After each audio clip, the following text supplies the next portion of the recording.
Hi everyone. I wanted to share a quick tip with you that if you didn't already know about it, should make your editing within Lightroom a lot easier and faster.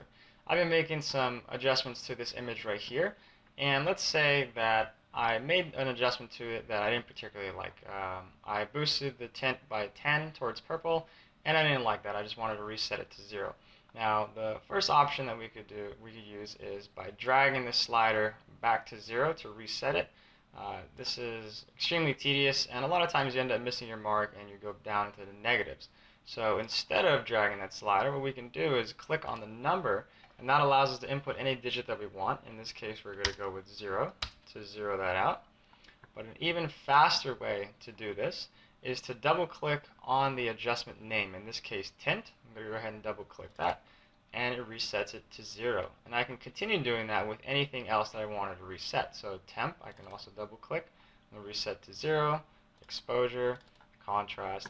But what if I have a whole bunch of settings that I'd like to reset, not just exposure and contrast? If you look at the adjustments panel here, you'll notice that a lot of these adjustments are divided into boxes. And this particular one is tone, and we have presence down here, and it goes on and so forth. So if I had made a bunch of adjustments to exposure, contrast, and I wanted to reset all of these back down to 0, within this box, what I would do is double click on tone, and that zeroes out everything within this box right here. And I can continue doing that for the rest of the adjustments, such as region over here. And let's say I went crazy with the hues, didn't like what I did.